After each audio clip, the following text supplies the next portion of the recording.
Bonjour et bienvenue chers amis Scorpions pour la lecture des énergies de votre vie sentimentale pour les mois de janvier-février 2022. On va regarder ensemble d'abord l'énergie qui est au cœur de votre relation. Comme vous pouvez le voir ici, ça a sauté très vite. Il s'agit de deux bâtons. Donc au mois de janvier, février, votre relation sera vraiment dans une idée de choix. Dans une idée de choix, c'est-à-dire est-ce qu'on continue la relation? Est-ce que la relation se modifie? Si oui, dans quel sens? Donc au cœur de ces 2 mois, il y aura ce côté, quel choix faisons-nous ensemble? Parce qu'oubliez pas, ici on parle de la relation. Quel choix faisons-nous ensemble et comment nous faisons évoluer cette relation? Je crois bien que votre relation va se retrouver ici à la croisée des chemins. Ben justement, d'où provenez-vous, d'où venez-vous, c'est-à-dire d'où vient votre relation? Votre relation, elle provient de ce magnifique roi de bâton. On sent ici de la passion, hein, donc c'est une relation qui était vraiment dans la passion, dans l'action, dans le plaisir, mais dans un plaisir maîtrisé. Je crois bien que cette relation vous a permis l'un et l'autre d'être bien, de passer du bon temps ensemble, de vous faire plaisir l'un à l'autre et vraiment vous avez profité des beaux moments ensemble. Et ce roi de bâton nous indique qu'il y avait beaucoup de feu, hein, vraiment de feu, beaucoup de plaisir, beaucoup de bons moments partagés. Voilà. Et je crois que pour le mois de janvier-février, vous arrivez à ce côté, quel est le sens qu'on va donner à cette relation, où allons-nous, qu'est-ce que nous allons faire pour la suite. Justement, où est-ce que vous vous dirigez? Vous vous dirigez vers ce fameux 6 de coupe. 6 de coupe, habituellement, on le fait interpréter comme lié au passé, etc. Ici, c'est pas du tout ce que je ressens. Ici, ce que je ressens, c'est que vous arrivez, vous voulez orienter votre relation vers un partage vraiment presque familial, hein. Je ne sais pas pourquoi je dis ça, mais en fait, vous voulez transformer cette relation qui a été en fait dans le plaisir, dans la satisfaction à deux, la transformer en quelque chose de beaucoup plus familial. Je ne sais pas comment vous dire cela autrement, sinon que comme ça vient. Je crois ici que vous donnez une nouvelle direction à votre relation, une direction où vous construisez un foyer, où vous construisez quelque chose où il y aura ce côté peut-être aussi vie à deux, peut-être aussi des enfants, enfin voilà. On quitte, si vous voulez, le couple autant que tel pour aller vers une vie un peu plus familiale, plus épanouie. Ça ne veut pas dire obligatoirement qu'on est dans la construction d'une grande famille, mais ça peut être simplement on se met ensemble en vie ensemble, ça peut être ça aussi. Mais en tout cas ici, ce que je ressens à travers ce 6 de coupe, c'est une belle énergie, notamment une belle énergie liée aux émotions, à un certain équilibre émotionnel, mais un équilibre émotionnel, vous voyez, quelque chose dans une famille où on est bien, on se sent bien, on se sent dans un foyer avec le feu qui crépite, voilà, on partage des bons moments, mais à l'intérieur d'un foyer, vous voyez. Alors qu'ici, on est davantage dans un couple, dans la sexualité, on est vraiment dans la relation de couple, parfois physique, vraiment physique. Ici, on est dans quelque chose de plus doux. Hein, je ne sais pas, c'est très bien ici, bien évidemment, mais c'est juste ce côté, il y a plus de douceur. Vous vous dirigez vers plus de douceur. Je crois que vous allez orienter peut-être votre relation vers quelque chose de plus approfondi, vous voyez, beaucoup plus approfondi. Alors, qu'est-ce qui va vous aider dans cette évolution? Ah oui, le jugement. Le jugement nous indique ici ce qui va vous aider dans votre relation, c'est de la transformer. D'où ce fameux choix, hein. Il y a ici une renaissance. On redonne une nouvelle approche dans cette relation. C'est exactement ce que je ressentais ici dans ce 6 de coupe. C'est-à-dire qu'on passe d'une relation de couple à deux pour construire un foyer. Voilà, on va construire un foyer et comment on va le faire? On va transformer la relation, on va la transformer, on va transformer le couple en famille. Voilà, on transforme un couple en famille.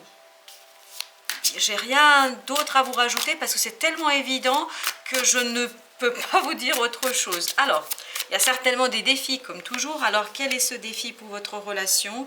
Alors le défi sera ce 7 d'épée, c'est-à-dire de dévoiler quelque chose, de mettre en lumière quelque chose. Peut-être justement de dire à l'autre ce qu'on ressent, de dire à l'autre ce qu'on a envie. En tout cas ici pour vous le défi, pour pouvoir transformer cette relation, chers amis Scorpions, il vous faudra passer par ce côté je dévoile, je mets quelque chose en lumière. Il y a des prises de conscience ici à faire, mais pour la relation en tant que telle, pas d'un côté ou de l'autre, mais vraiment pour la relation en tant que telle. Alors justement, quel est le conseil pour vous qui regardez cette vidéo? Alors, pour vous, le premier conseil ici, dans cette relation-là, dans cette histoire-là, c'est le soleil, c'est-à-dire apprécier pleinement chaque moment que vous vivez dans cette relation. Enfin, vous apportez la chaleur, le soleil, vous apportez la beauté dans cette relation, vraiment la beauté intérieure, extérieure, enfin voilà, vous extériorisez pleinement vos émotions, vous les vivez pleinement, complètement et totalement. Vraiment, on vous invite ici, au mois de janvier-février, à vivre pleinement cette relation, vraiment à vivre chaque instant, et je pense que la lumière viendra de vous, parce que si vous avez le soleil en conseil, en tout cas si vous avez ici le soleil comme arcane pour vous, cela signifie que c'est vous qui allez éclairer, c'est vous qui allez pouvoir, ou en tout cas le partenaire, c'est peut-être l'autre, parce que vous pouvez toujours, vous savez très bien, inverser les lectures. Ici, c'est celui qui aura ce côté chaleureux, vraiment qui vivra pleinement cette relation au mois de janvier-février, qui va certainement dire les choses, exprimer les choses, qui va permettre de faire prendre des consciences par rapport à cette relation et peut-être de la faire basculer vers ce côté famille, dépasser la relation couple pour aller vers une relation beaucoup plus familiale. Alors, qu'est-ce que nous avons comme conseil pour votre partenaire? Le conseil, c'est valet de bâton. Alors, le valet de bâton, vous voyez ici, on est dans une énergie hésitante, on est dans une énergie jeune. Donc, on conseille à votre autre de vraiment faire quelque chose, même s'il n'est pas sûr de lui, même s'il ne sait pas comment s'y prendre ou comment faire. Votre autre, on l'invite ici à faire quelque chose et peut-être aussi à dire les choses. Et vous voyez, pour ça que ici ce soleil est très important. Je pense que votre autre sera dans l'hésitation, votre autre sera dans l'instabilité, dans l'insécurité. Il ne saura pas comment passer à l'action, il ne saura pas comment dire, il ne saura pas comment faire. Et peut-être c'est vous qui allez l'aider à éclairer, à mettre en lumière, à dire les choses pour que justement il puisse passer à l'action, pour qu'il puisse initier un nouveau départ. On sent qu'ici il y a un nouveau départ, même si ce nouveau départ n'est pas encore pleinement maîtrisé. Donc pour votre autre, pour le mois de janvier, on l'invite à faire quelque chose, à passer à l'action, même si cette action elle est hésitante. Pour vous, toujours, on est dans la reine d'épée. La reine d'épée, ici, nous indique que, en fait, soyez dans le mental, soyez dans le détachement, parce que peut-être que cette hésitation de votre hôte, par moment va vous bousculer, par moment va vous peut-être frustrer, parce que quand vous voyez qu'il n'arrive pas, qu'il ne dit pas, qu'il ne sait pas faire, ou en tout cas qu'il n'arrive pas à matérialiser et à faire les choses, peut-être que vous allez être un peu blessé, un peu frustré. Donc on sent ici que vous risquez d'être un petit peu bousculé émotionnellement. Donc on vous invite à vous détacher et à regarder les choses mentalement davantage qu'avec votre cœur. Pourquoi? Parce que je pense que cette hésitation, elle ne sera pas intentionnelle, elle le sera simplement parce que votre hôte ne sait pas comment faire. Voilà, donc ne vous sentez pas visé, ne vous sentez pas en cause dans cette relation, c'est vraiment l'autre ne sait pas faire. Il ne sait pas faire, il ne sait pas exactement comment agir, comment réagir, quoi faire. Donc ne soyez pas, vous, de votre côté, blessés par cette hésitation, parce que vous n'êtes pas en cause, et surtout, vous n'êtes pas en cause. Donc, essayez d'analyser froidement la situation, analyser froidement les choses pour justement éviter d'avoir ces blessures émotionnelles, ces blessures qui pourraient ressortir et peut-être aussi mettre en difficulté l'autre, déjà qu'il n'est pas très habile Donc si en plus vous, de votre côté, vous vous sentez blessé, etc. Donc vous risquez de lui faire des reproches et ces reproches risquent de l'autre côté de le braquer et ça risque un petit peu de déstabiliser votre relation. Donc dites-vous que vous n'êtes pour rien si l'autre hésite, vous n'êtes pour rien si l'autre a du mal à passer à l'action, ou en tout cas s'il passe à l'action mais de manière assez maladroite. Dites-vous que vous n'êtes pour rien et que ça ne remet pas en question son amour, hein. Vraiment pas. Alors, justement pour l'autre, on a la reine des deniers. La reine de deniers ici, en fait, votre autre a besoin de soigner quelque chose, de prendre soin de lui. De prendre notamment peut-être soin de cette peur qu'il peut ressentir à mettre en place quelque chose, à initier quelque chose, à faire quelque chose.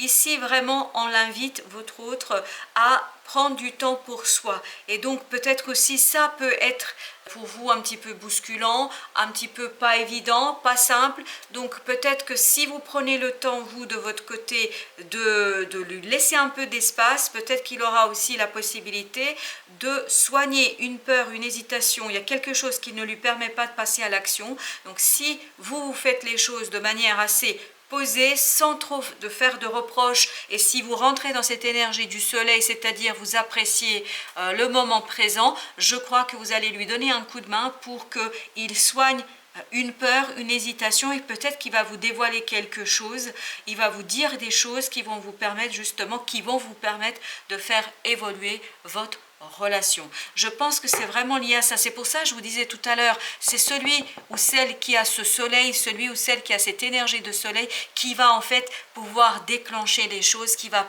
pouvoir permettre à la relation d'avancer et d'aller et de passer de ce côté couple à la famille. Enfin, je ne sais pas, à vous de, bien évidemment, de replacer dans le contexte et dans votre situation. Ici, on a la tour. La tour nous indique qu'il y aura une transformation. Vous voyez, vous avez le jugement ici, vous avez la tour. Je pense qu'il y aura vraiment cette transformation dans la relation et notamment une transformation qui va vous permettre de déconstruire un certain nombre de choses et la vie va faire que ça va se passer comme ça parce que la tour, ça veut dire qu'il y a un imprévu, il y a quelque chose de l'extérieur qui vient et peut-être vous, on vous invite à rester dans ces énergies de soleil, d'apprécier la vie, d'amour, de liberté, de joie et de rester bien dans votre mental, dans l'analyse pour permettre à l'autre d'encaisser le choc, d'encaisser le coup, parce que je crois que c'est plutôt lié peut-être à votre autre. Cavalier de coupe, vous voyez, il y a une certaine instabilité. Cette tour va entraîner une certaine instabilité, une certaine insécurité qui va nécessiter de la part de votre autre vraiment de accepter les choses, d'accepter les choses telles qu'elles se présentent, c'est-à-dire de bien prendre en considération tous les éléments et pour pouvoir en fait donner un nouveau départ à cette belle relation parce qu'on sent vraiment une très belle relation ici, notamment ce passage, je le trouve vraiment très très beau et très magnifique, ce passage de couple à la famille, c'est très très beau. Alors justement, hop, il y a trop de cartes là, mais on va aller chercher un conseil du tarot pour votre relation. Alors, quel conseil? Vous avez la lune ici. Donc ici, on vous invite à prendre le temps et à regarder des choses qui vous entourent, à surtout éclairer. Je pense que vous avez besoin d'éclairer quelque chose. Il y a quelque chose à dévoiler ici donc, pour que votre relation puisse avancer. Et peut-être qu'elle a besoin un peu de temps aussi parce que la lune, ça représente aussi le temps, le passage du temps. Donc, prenez du temps pour éclairer par votre joie de vivre, par votre liberté, par votre mental, certains éléments qui vont faciliter en fait un certain travail de soin pour votre hôte parce que votre hôte a besoin de soigner quelque chose et je pense qu'il a besoin de soigner ou qu'elle a besoin de soigner une peur de passer à l'acte, à l'action. Alors, quel est le conseil pour vous en ce qui vous concerne? Quel conseil le tarot? Le tarot vous conseille d'être dans le 3 de coupe, c'est-à-dire d'être dans la joie, dans la célébration. Voilà, vraiment, je pense que ça fait écho à ce soleil. Ça fait écho à ce soleil. Donc soyez dans la joie, soyez dans la célébration, célébrez chaque moment, profitez de chaque moment et notamment ça va faciliter le travail pour votre autre pour se détacher peut-être d'une certaine peur, notamment de cette hésitation à faire quelque chose, à passer à l'action. Et votre autre, quel est le conseil qu'on lui donne? On lui donne le conseil de valet d'épée, c'est-à-dire d'être dans l'apprentissage, d'apprendre quelque chose, d'apprendre notamment comment prendre soin de sa peur, de son hésitation et comment passer à l'acte. Et je pense que vous pouvez ici être celui ou celle qui va l'aider à prendre conscience de ces difficultés-là et peut-être c'est vous qui allez le guider, lui apprendre à aller au-delà de cette peur et à matérialiser, à mettre en place un nouveau départ. Vous voyez ici, on a cette tempérance qui nous dit il faut être dans la modération, il faut être dans l'équilibre, c'est-à-dire quand il fait trop froid, réchauffer, quand il fait trop chaud, refroidissez. C'est-à-dire être vraiment dans cet amour, dans ce partage, dans cet équilibre, se laisser porter aussi par la vie, parce qu'oubliez pas que là on a deux anges, on a ces deux anges qui nous indiquent voilà, qu'on doit laisser quelque chose, on doit abandonner quelque chose, on doit lâcher prise ni plus ni moins sur le contrôle. Alors je ne sais pas pourquoi je dis lâcher prise sur le contrôle, mais je crois qu'il y a quelque chose ici que vous n'arriverez pas à contrôler, d'où la fameuse tour. Donc il faut lâcher le contrôle, il faut se libérer de ce contrôle pour accepter les choses telles qu'elles se présentent et pour les accueillir telles qu'elles se présentent. Alors d'abord pour votre relation, regardez-moi ça. Le premier conseil pour la relation de l'oracle des Sophie, c'est accueillir l'inattendu. Accueillir l'inattendu, c'est-à-dire traiter l'imprévu comme une offrande divine. C'est-à-dire ce qui va se passer, ce qui va vous bousculer, surtout peut-être ce qui va bousculer votre autre et ce qui va conduire un petit peu à le limiter dans sa façon de procéder. En fait, c'est une chance. C'est pour ça la tour, je vous disais ici, c'est une chance. C'est une chance, c'est pas un problème bien loin de là. C'est vraiment quelque chose qui va vous permettre de faire évoluer votre relation vers quelque chose de beaucoup plus solide, de beaucoup plus approfondi, où on passe de ce côté couple vers plutôt une idée de famille. Pour vous, le conseil, c'est détermination. La persévérance mène à la fortune. C'est vraiment ce qu'on ressentait ici dans ce tirage, c'est que c'est vous qui avez la clé de la relation. Vous avez la clé de la relation pour la faire évoluer. Parce que votre hôte sera énormément dans l'hésitation. Parce qu'il y a des choses, je pense, qu'il ne maîtrise pas ou qu'elle ne maîtrise pas. Donc, vous allez être son socle sur lequel il va pouvoir construire un nouvel avenir avec vous, quelque chose de différent. Et même si ce quelque chose l'effraie, en fait, vous allez être là pour continuer à lui donner des pistes. Et vous vous souvenez de ce fameux valet d'épée, c'est-à-dire lui apprendre à faire, à initier, à mettre en place des choses, etc. pour faire évoluer votre relation. Et justement pour lui, le conseil, c'est ivre d'amour, laissez l'amour vous élever jusqu'à la libération. Vous voyez, ça se confirme. Votre autre a besoin de se libérer. Vous allez être en fait sa clé de libération. Vous êtes sa clé de libération et en étant sa clé de libération, en fait, ça va lui permettre d'exprimer pleinement son amour, de vivre pleinement son amour, c'est-à-dire de dévoiler ici, grâce à ce 7 d'épée, quelque chose, une situation, notamment qui va lui permettre de quitter un certain comportement, une certaine façon d'approcher cette relation pour aller vers quelque chose de plus approfondi, de beaucoup plus solide, beaucoup plus familial, vous voyez. Et en d'autres decks, nous avons puissance secrète, donner naissance à la merveille de la révélation, donner naissance à la merveille de la révélation. La révélation, c'est la tour. C'est la tour, c'est inattendu, il y a quelque chose qui va arriver comme ça. Restez déterminé, comme cette reine d'épée. La reine d'épée, elle est très déterminée. Restez déterminé à aider votre autre, à avoir des compréhensions, à passer à l'action, à dévoiler des choses et surtout à aller vers quelque chose de beaucoup plus libérateur et pour vous et pour lui. Voilà, chers amis Scorpions, je vous dis à très bientôt pour d'autres lectures. Merci de votre visite.